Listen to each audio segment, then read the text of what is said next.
చంద్ర దేవుడా, ఎవరైనా కాపాడండి! అయ్యో కాపాడండి, కాపాడండి! మహారాజా, మహారాజా కాపాడండి, రక్షించండి! మహారాజా మమ్మల్ని రక్షించండి! చచ్చాను, చచ్చాను! కాపాడండి మహారాజా! చచ్చాను! మహారాజా కాపాడండి! అయ్యో భగవంతుడా!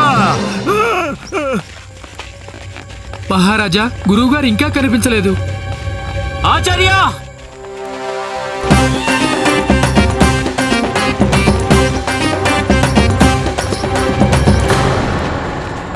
గురువుగారు! రామకృష్ణ పండితులు, మాకు దిగులుగా ఉంది. ఆచార్యులు ఎక్కడ కనిపించడం లేదు. మహారాజా, రాత్రి నుంచి తెల్లవారేంత వరకు మొత్తం అడవంతా వెతికేశాం, కానీ అసలు నమ్మలేకపోతున్నాను. ఆ పులి గురువు గారిని ఇంత త్వరగా అంత దూరం తీసుకెళ్లిపోతుందా అని. అయ్యో భగవంతుడా, అయ్యో భగవంతుడా! అయ్యో కాపాడండి, కాపాడండి, నన్ను కాపాడండి, కాపాడండి!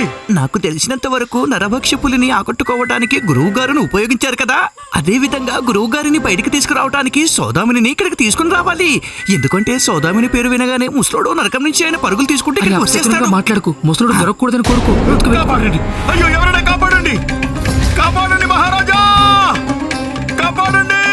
ఆచార్యులు బతికే ఉన్నారు. ఆచార్య! ఈ ముసలోడు ఇంకా ఉన్నాడా? సౌదామిని పేరు చెప్పగానే బయటకు వచ్చేసాడు. ఆచార్య! మా ప్రాణాన్ని కాపాడండి, మా ప్రాణాన్ని కాపాడండి! దుష్టుడు, దుష్టుడు మా వెంట పడ్డాడు మహారాజా! ఆచార్య ఎవరు?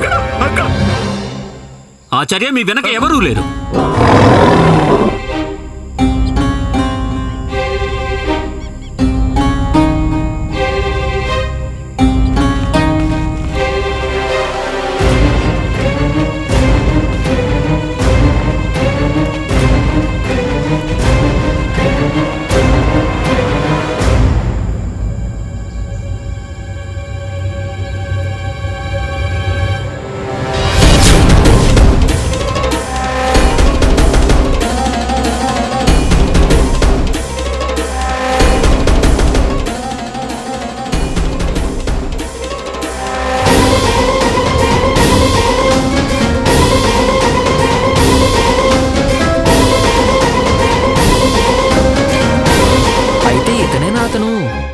గురుదేవులు ఇతన్ని చూసే పరిగెడుతున్నారు.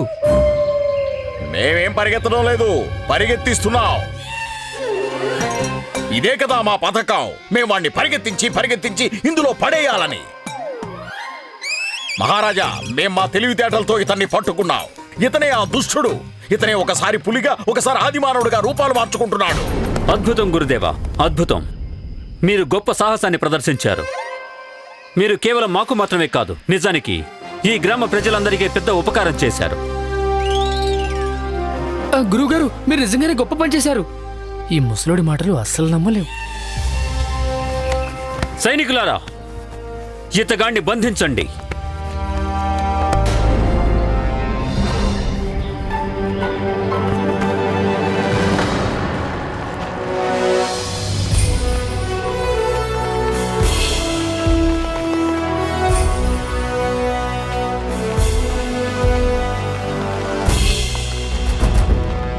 మహారాజు గారికి జయము. ఆచార్య, మిమ్మల్ని చూస్తుంటే చాలా సంతోషంగా ఉంది. మేము చాలా దిగులు పడ్డాం. చివరికి ఈ దుష్టుడు పట్టుబడ్డాడు. మంత్రి గారు, మేమితన్ని అతి కష్టం మీద పట్టుకున్నాం. మీరా? అవును, మేమే, ఇంకెవరు? మేము అనుకునుంటే మొదటి రోజే ఇతన్ని పట్టుకుని ఉండేవాళ్ళం. కానీ అలా కాదు, మేమితన్ని ఉద్ధరించాలి అనుకున్నాం.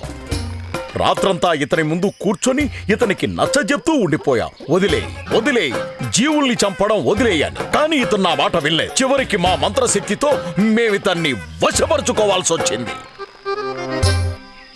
అద్భుతం. గురుదేవా, నిజంగానే మీరు చాలా ధైర్యవంతులు. అది నిజమే మహారాజా. ఇక భయపడాల్సిన అవసరం ఏమీ లేదు. అపరాధి మీ సమక్షంలోనే ఉన్నాడు. తక్షణమే, వెంటనే, ఈ సమయంలోనే ఇతన్ని వధించండి. వద్దొద్దు మహారాజా, అలా చేయడానికి వీల్లేదు. ఎందుకు రామకృష్ణ పండితులు గారు? మేమెందుకు అలా చేయకూడదు? ఎందుకంటే మహారాజా, ఏదైతే ప్రజల్ని చంపి తినిందో అదొక నరభక్షి. ముందుగా ఇతనికి పులిగా మారడానికి ఒక అవకాశం ఇచ్చి చూడాల్సిందే మహారాజా. ఆ తర్వాతే ఇతనికి శిక్ష విధించడం సబబుగా ఉంటుంది. ఎందుకు రామకృష్ణ పండితుల వారు? మీరెందుకు ఇతన్ని వెనకేసుకొస్తున్నారు? దీనివల్ల మీకు ప్రయోజనం ఏంటి? గురుదేవా నాకు ఏ ప్రయోజనమూ లేదు. కానీ మహారాజా, ఇతను పులిగా రూపం మార్చుకున్న తర్వాతే ఇతనికి మరణశిక్ష విధించడం మంచిది మహారాజా. అప్పుడే జనానికి కూడా నమ్మకం కలుగుతుంది ఇతనే ఆ నరభక్షి అని. అప్పుడు ఆ కథలన్నీ కూడా శాశ్వతంగా ముగిసిపోతాయి. రామకృష్ణ పండితుల వారు, అసలు మీరు చెప్పిన దానికి అర్థం ఏమిటి? మేమిప్పుడు అబద్ధాలు చెప్తున్నామనే? మా మాట మీద మీకు నమ్మకం లేదా? మేము మా ప్రాణాల్ని పణంగా పెట్టి ఇతన్ని పట్టుకున్నాం. మీ అందరి భయాల్ని మేము దూరం చేశాం. నేను చెప్పిన దానికి అర్థం ఇది అస్సలు కాదు గురుదేవా. నేను కేవలం ఒకటే చెప్తున్నాను గురుదేవా. లక్ష్మణ ఇంకా మిగిలిన గ్రామస్తుల భ్రమ తొలగిపోతే ఇందులో తప్పే ఉంది. పైగా మనకి ఒక మనిషి పులి రూపంలోకి మారుతుంటే చూసే అద్భుతమైన అవకాశం కూడా దక్కుతుంది. మనం దీన్ని ఎలా పోగొట్టుకోగలం? మహారాజా, మాకు కూడా రామకృష్ణ పండితులు గారు చెప్పింది నిజమే అనిపిస్తుంది. మనం ఈ ఆదిమానవుడు పులిగా మారుతుంటే చూడడం మంచిది కదా. ఆ ఒకవేళ ఇతను తన రూపాన్ని మార్చుకోకపోతే, పరివర్తన రాకపోతే అప్పుడేం చేస్తాం? అలా జరిగే అవకాశమే లేదు మహారాజా. గురుదేవులు స్వయంగా తమ కళ్ళతో ఈ అద్భుతాన్ని చూశారు కదా. అవునా గురుదేవా? చూశారు కదా? ఖచ్చితంగా చూశాం మహారాజా. చూశామంటున్నారుగా మహారాజా. సరే అయితే ఈ ఆది మానవుడికి పులిగా మారడానికి ఒక అవకాశం అయితే తప్పకుండా ఇస్తాము. ఇతను పులిగా మారిన వెంటనే ఇతన్ని వధించి తీరాలి.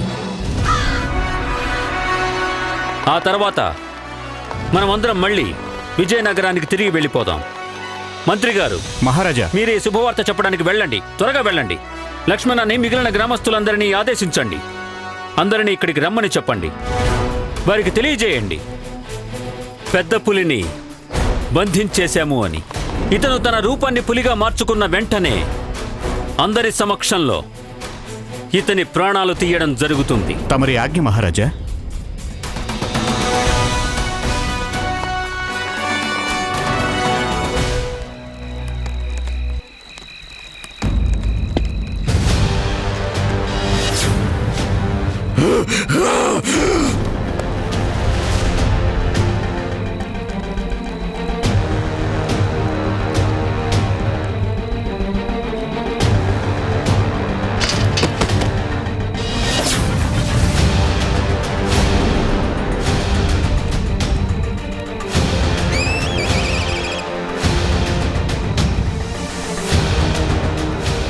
ఏం మాట్లాడకమ్మా, కొంచెం సేపు మౌనంగా ఉండి ఏం జరుగుతుందో చూస్తూ ఉండు.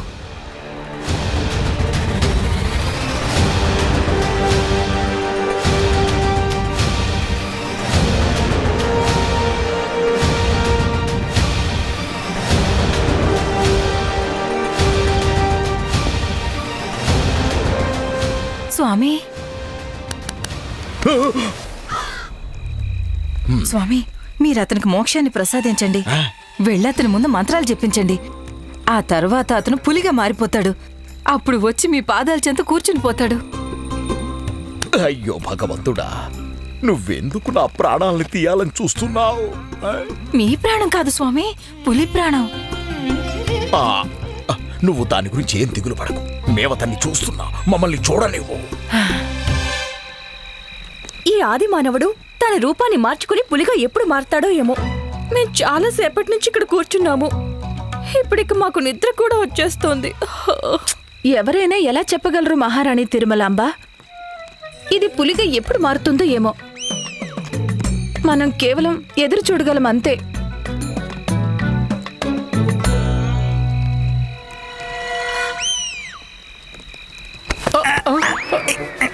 ఏం చేస్తున్నావు? అక్కడ మహారాజు గారు కూర్చుని ఉన్నారు. ఈ లోక మేము మీ అందరి కోసం వేపరసం చేసి తీసుకొస్తాం. వద్దు. అంటే శాంతించండి. ఓర్పు వహించండి. మీరందరూ ఓర్పు వహించండి. ఇప్పుడే కొంచెం సేపట్లో అతను పులిగా మారతాడు. గురుదేవా, మీరు స్వయంగా మీ కళ్ళతో చూశారు కదా. మరి వేపరసం తాగాల్సిన అవసరం ఏముంది? అది లేకపోయినా అతను పులిగా రూపం మార్చుకుంటాడు. మీరు కూర్చోండి.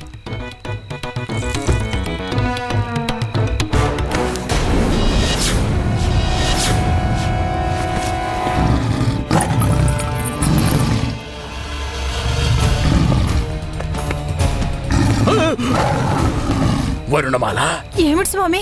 ఇతను ఇక్కడే ఉన్నాడు. శబ్దం ఎక్కడి నుంచో వస్తుంది.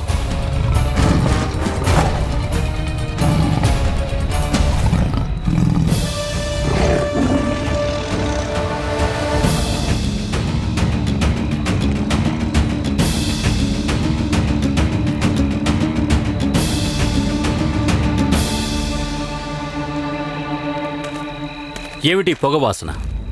ఎక్కడో ఏదో కాలుతున్నట్టుంది. మహామంత్రి గారు, మహారాజా. త్వరగా వెళ్ళి చూడండి ఏం కాలుతుందో. అలాగే మహారాజా. ఈ నిప్పంటించింది మన సైనికులే. ఏమిటి, మన సైనికులా? ఎందుకు? నేనే సైనికులకు చెప్పాను, ఒకవేళ పులి వస్తే నిప్పంటించమని చెప్పాను. దానితో ఆ పులి పారిపోవాలని. మంత్రి గారు, మనం ఇక్కడ దేనికోసం ఎదురు చూస్తున్నామో మీకు తెలియదా? తెలుసు మహారాజా, పులిని పట్టుకోవడానికి. మరి మీరు పులి పారిపోయేలా చేయడానికి ఎందుకు ప్రయత్నిస్తున్నారు? అది మహారాజా, మేము దీని గురించి ఆలోచించనే లేదు. క్షమించండి మహారాజా. ఆలోచనలు క్షమాపణలు తర్వాత చేయండి. అన్నిటికంటే ముందు మీరు ఆ పులిని, అంటే ఆ నిప్పుని ఆర్పడానికి ఏర్పాట్లు చేయండి. లేకపోతే అడవి మొత్తం కాలిపోతుంది. వెళ్ళండి. తమరి ఆజ్ఞ మహారాజా. సైనికులారా, నాతో పాటు రండి.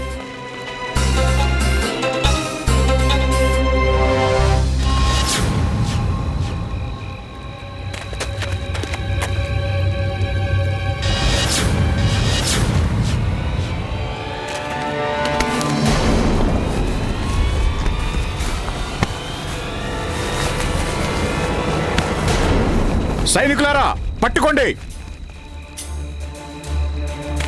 పులి పట్టుబడింది మహారాజా. పులా? కానీ ఇంకా ఆదిమానవుడు తన రూపాన్ని మార్చుకోలేదు కదా. మార్చేసుకున్నాడు గురుదేవా. అరే, ఎక్కడ మారాడు? చూడాల్సింది ఇక్కడ కాదు, అక్కడ చూడండి.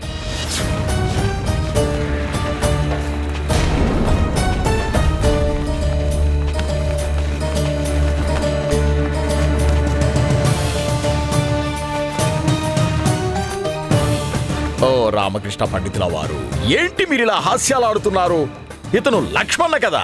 కాస్త సమయం వేచి ఉండండి గురుదేవా, అంతా ఇప్పుడే అర్థమయ్యేలా చేస్తాను.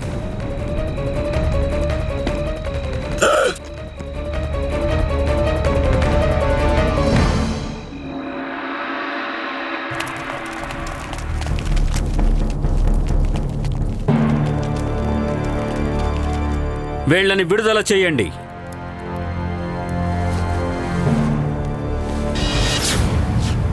మహారాజా, ఏంటి మాతో ఈ విధంగా హాస్యాలు ఆడుతున్నారు? పులి పట్టుబడిందని మాకు చెప్పారు. మమ్మల్ని రమ్మని చెప్పి ఏదో జంతువులాగా ఇలా వలలో బంధించేశారు. నాతో పాటు ఉన్నవారి కాళ్ళకి గాయాలు కూడా అయ్యాయి మహారాజా. మహారాజా, ఏ పులి కోసం అయితే మీరు ఎదురు చూస్తున్నారో అది వీరే. ఏవైతే భయాందోళనలు సృష్టించబడ్డాయో అవి వీరే సృష్టించారు. ఏంటి పండితులు గారు మీరు మాట్లాడేది? అసలే మేము పులికి భయపడి బతుకుతున్నాం, కానీ మీరేమో... ఆ? ఏమిటి రామకృష్ణ పండితుల వారు మీరు మాట్లాడేది? పాపం వీరు అమాయకపు గ్రామస్తులు. వీరితో ఎందుకు ఈ విధంగా ప్రవర్తిస్తున్నారు? వీరే పులి అని మీరు ఎలా అనగలరు? గురుదేవా, అసలు విషయం మొత్తం అర్థమయ్యేలా చెప్పడానికి అవకాశం ఏం ఇవ్వండి. చెప్పదలుచుకున్నావా? వీళ్ళందరూ పులి అనే? గురుదేవా, జరిగిన విషయం అంతా చక్కగా అర్థమయ్యేలా చెప్పనివ్వండి. చెప్పండి, అర్థమయ్యేలా చెప్పండి. ఏం చెప్పాలనుకుంటున్నారు చెప్పండి. ఆచార్య, రామకృష్ణ పండితుల వారికి కొంచెం మాట్లాడే అవకాశం ఇవ్వండి. చెప్పండి రామకృష్ణ పండితులు, మీరు వీళ్ళందరినీ ఎందుకు పట్టుకున్నారు? నేనెక్కడ పట్టుకున్నాను ప్రభు? పట్టుకున్నది మీరే కదా. మేం పట్టుకున్నామా? అవును మహారాజా, ఈ మాయంతా మీరు ఆ రోజు రాత్రి పులి మీద సంధించిన బాణం కారణంగానే సంభవించింది మహారాజా. రామకృష్ణ పండితులు గారు, మా బాణంతోనా? రామకృష్ణ, మీరు ఏం చెప్పాలనుకుంటున్నారో అది అందరికీ అర్థమయ్యేలా చెప్పండి. అలాగే మహారాజా. మహారాజా, మీ బాణంతో మీరు ఎక్కడైతే ఆ పులిని గాయపరిచారో నేను ఆ చోటికి వెళ్ళాను. అసలు ఆ పులి రహస్యం ఏమిటో స్పష్టంగా తెలుసుకోవాలనే ఉద్దేశంతోనే వెళ్ళాను. అంతా జాగ్రత్తగా గమనించడంతో ఆ ప్రదేశంలో నాకొక మనిషి తెగిన చేతి వేలొకటి దొరికింది.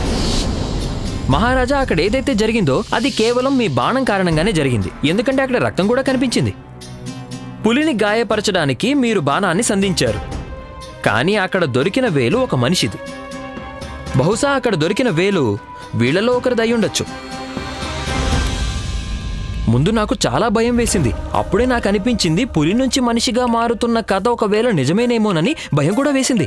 ఆ తర్వాత నేను రాజనర్తకి సౌదామిని గారి శిబిరం వైపుకి వెళ్ళాను. అక్కడ నాకు పులి తోక ఒకటి దొరికింది.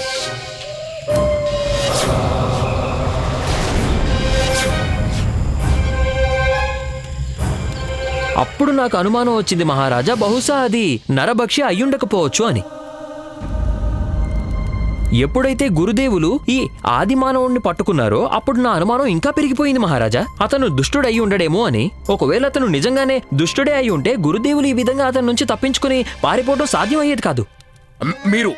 మీరు అసలు ఏం చెప్పాలనుకుంటున్నారు రామకృష్ణ పండితుల వారు?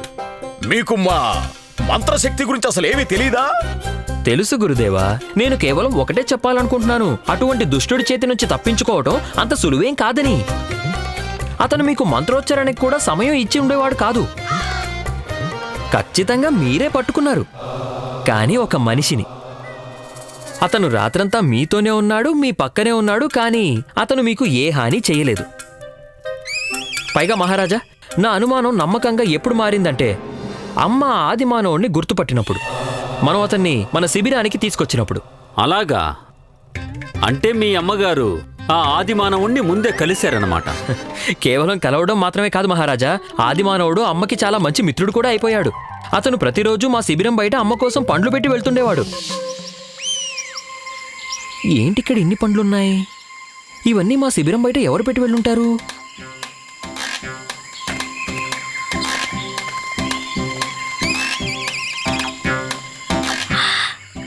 అమ్మా, ఈ పండ్లన్నీ ఎవరు పెట్టి వెళ్ళారు? ఇవి నా కోసమే, అంటే అత్తయ్య కోసమే పెట్టారు. మహారాజా, అమ్మ నాకు చెప్పింది మేమందరం రాత్రి పడుకున్న తరువాత అప్పుడు తను వెళ్ళి ఆది మానవుణ్ణి కలిశానని.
మహారాజా, ఆ ఆదిమానవుడు నరభక్షేం కాదు.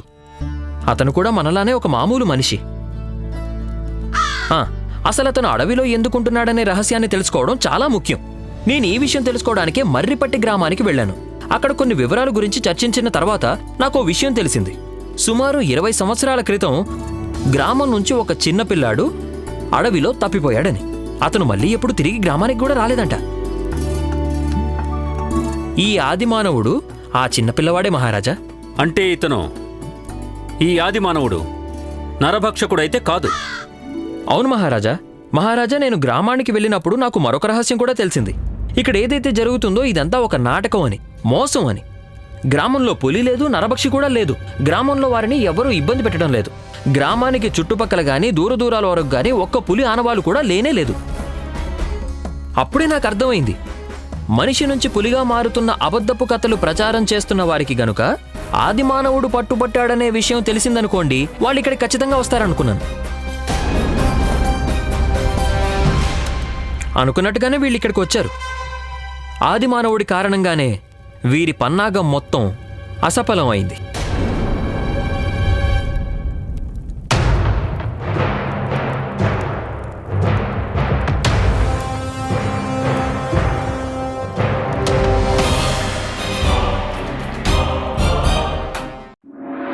మీరు, మేమందరం ఆదిమానవుడు పులిగా ఎప్పుడు మారతాడా అని ఎదురు చూస్తున్న సమయంలో వీళ్ళందరూ కూడా ఎదురు చూస్తున్నారు మహారాజా. కానీ చెట్ల వెనక దాక్కొని. మీరు వీళ్ళని కూడా రమ్మని చెప్పారు, కానీ వీళ్ళక్కడికి రాలేదు. వీళ్ళు దాక్కొని వారి అవకాశం కోసం ఎదురు చూస్తున్నారు.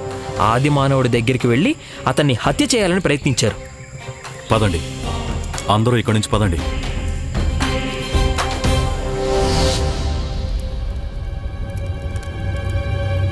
పైగా పథకం ప్రకారం మేము నిప్పంటించాం.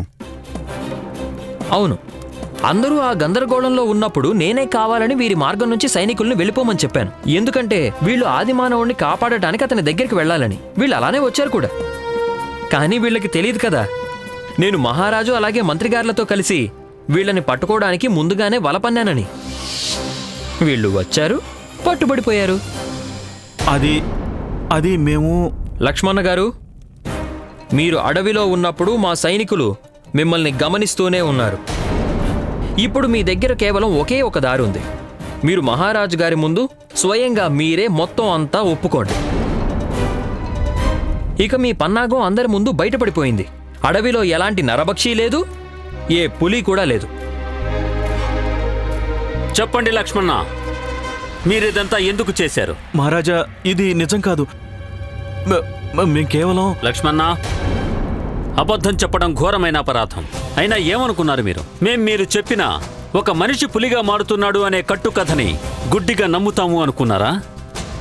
ఒక నరభక్ష పులిని చంపడానికి మేమే స్వయంగా ఇక్కడికి రావాల్సిన అవసరం లేనేలేదు. మేము కేవలం ఈ పన్నాగం వెనుకున్న నిజమేమిటో తెలుసుకోవాలనుకున్నాం. అది మాకు రామకృష్ణ పండితుల ద్వారా తెలిసింది. లక్ష్మణ, ఇక మీరు మాకు చెప్పండి, మీరందరూ ఈ ఆది మానవుణ్ణి ఎందుకు హత్య చేయాలనుకున్నారు?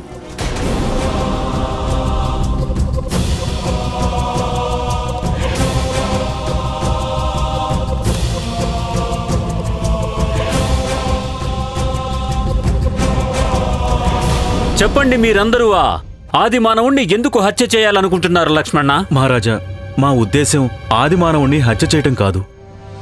నిజానికి మేము అతన్ని విడిపించాలనుకున్నాం. దానివల్ల మీకేంటి లాభం? మా ఉద్దేశం అడవిలో నరభక్షి ఉందనే భయాందోళన అలానే వ్యాపించుండాలని. లక్ష్మణ, మీరే స్వయంగా ఇక్కడికి వచ్చారు మా దగ్గరికి ఒక సమస్య తీసుకుని. కానీ ఆ సమస్య పరిష్కరింపబడటం మీకే ఇష్టం లేనట్టుగా ఉంది. ఇది నిజమే మహారాజా. ఈ అడవులే మా జీవితం. అడవి చుట్టుపక్కల నగరాలు మరియు మానవ జనసంఖ్య నిరంతరం వృద్ధి చెందుతుంది. దాని కారణంగా అడవులను నరికి మానవుల కోసం కొత్త నగరాలను నిర్మిస్తున్నారు. ఈ అడవుల్లో ఒకప్పుడు సింహాలు, పులుల గర్జనలు వినిపించేవి మహారాజా. కానీ ఇప్పుడు అలాంటివేమీ లేవు. ఇలా నరుకుతూ పోవడం వల్ల అడవి ప్రాంతాలు క్షీణించిపోతున్నాయి మహారాజా. ఏదో అవి నగరాలకి బలి అయిపోతున్నట్టే అనిపిస్తుంది. అసలు మీరీ నాటకం అంతా ఎందుకు ఆడారు? మహారాజా, నేను అడవుల్ని కాపాడి వాటిని వృద్ధి చేయాలనుకుంటున్నాను. అందుకే నగర ప్రజల మనసుల్లో నరభక్షి భయాన్ని సృష్టించాను. వాళ్ళిక్కడి నుంచి పారిపోవాలని. అడవుల విషయంలో మనుషుల ప్రమేయం ఉండకూడదనుకున్నాను. కానీ ఈ సమస్య విజయనగర సభ వరకు చేరుకుంది. అవునండి, నా పథకంకి ఆటంకంగా మీరిక్కడికి అడవికి రావడమే. నగర ప్రజల విషయంలో నేను పన్నిన పన్నాగం ఎక్కడ సఫలం కాదో అని మీకు కూడా నరభక్షి ఉందని నమ్మకం కలిగించడం అవసరం అనిపించింది. అందుకే నా సహచరులతో కలిసి మీ శిబిరంలో నరభక్షిలా నాటకం ఆడాల్సి వచ్చింది మహారాజా. అందుకే నిన్న రాత్రి గురుదేవులని పులిని ఆకర్షించడానికి కట్టేసినప్పుడు మీరు వారిని గాయపరచడానికి వచ్చేశారన్నమాట. ఇదంతా నరభక్షి చేసినట్టే అనిపించాలని. కానీ దురదృష్టవశాత్తు ఆదిమానవుడు ముందుగానే గురుదేవులని విడిపించి తీసుకుని వెళ్ళిపోయాడు. పైగా అతను వారిని కాపాడాడు కూడా. ఇలా నరభక్షి ఉందనే నాటకం అంతా కూడా మీరే రచించారని మాకు అర్థమైంది. కానీ ఇదంతా ఎలా చేశారు?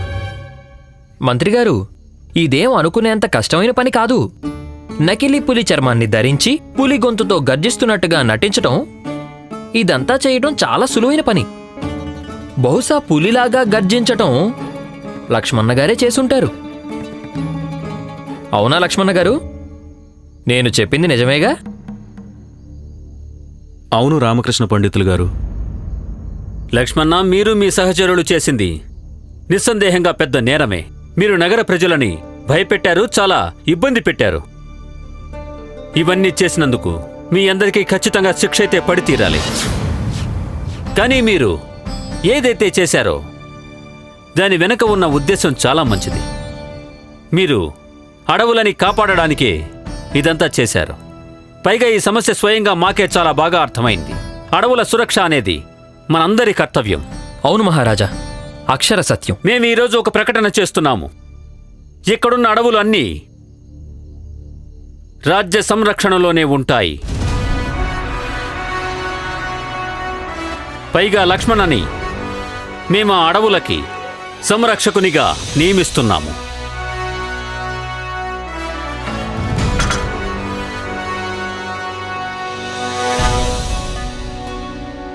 మహారాజా, మీ గురించి ఎంత గొప్పగా విన్నామో అది నిజమని ఇప్పుడు అర్థమైంది. మీరు గొప్ప న్యాయమూర్తులు, చాలా గొప్పవారు మహారాజా. మీరు ధర్మమూర్తులు మహారాజా. ధన్యవాదాలు మహారాజా. నేను మీకు ఎల్లప్పుడూ రుణపడి ఉంటాను. మహామంత్రి, మహారాజా, మర్రిపట్టి అడవికి చుట్టుపక్కల ఏవైతే కొత్త నగరాలు నిర్మించారో వాటన్నిటినీ వేరే చోట స్థాపించడానికి ఏర్పాట్లు చేయండి. పైగా జాగ్రత్తలు వహించండి. ఈనాటి నుంచి ఒక్క నగరం కూడా ఆ అడవుల చుట్టుపక్కల స్థాపించడానికి వీలు. అలాగే మహారాజా, తమరి ఆదేశాన్ని సంపూర్ణంగా పాటించడం జరుగుతుంది. తమరు నిశ్చింతగా ఉండండి. మహారాజు గారికి, మహారాజు గారికి, మహారాజు గారికి, మహారాజు గారికి. ఇక మీరందరూ బయలుదేరొచ్చు. మహామంత్రి గారు మీ అందరితో నిరంతరం సంభాషిస్తూనే ఉంటారు. పైగా సంబంధించిన కార్యకలాపాలు నిర్వహిస్తుంటారు. ధన్యవాదాలు మహారాజా, మీకు ధన్యవాదాలు.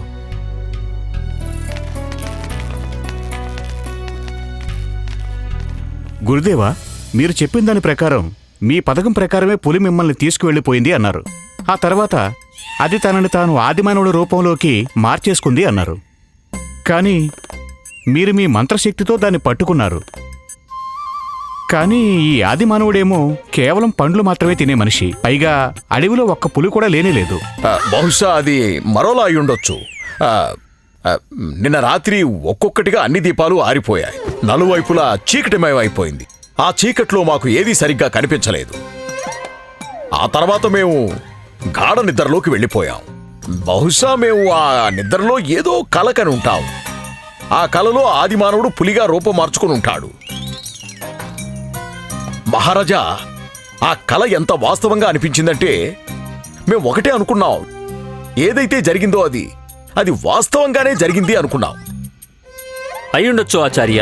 మేము మీ పరిస్థితిని అర్థం చేసుకోగలము. ధన్యవాదాలు. మా పరిస్థితిని అర్థం చేసుకున్నందుకు ధన్యవాదాలు మహారాజా.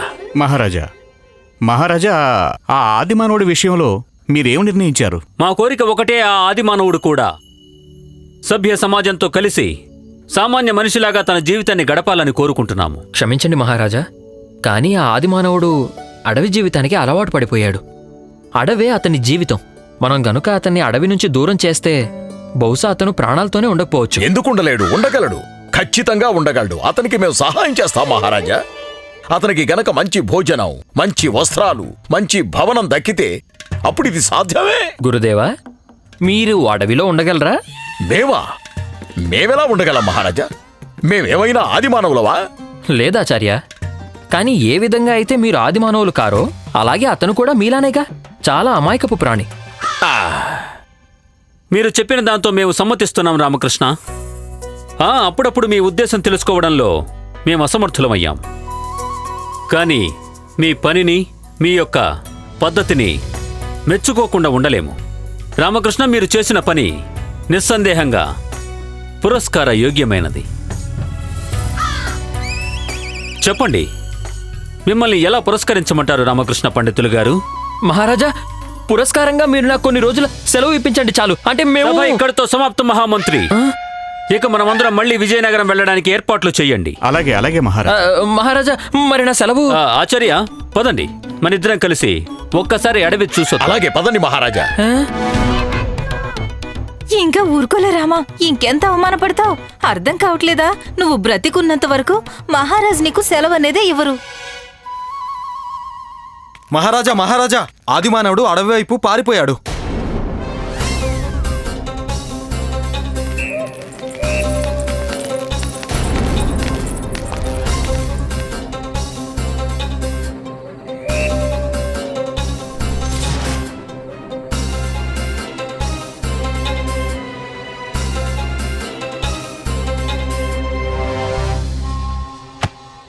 అత్తయ్య అంటున్నారు. తెలుసు శారదా, ఈ మాత్రం అయితే అర్థం చేసుకోగలను. అవునమ్మా, నీ మిత్రుడు అడవిలోకి వెళ్ళిపోయాడు. శుభం జరిగింది, ఇక అంతా బాగుంటుంది.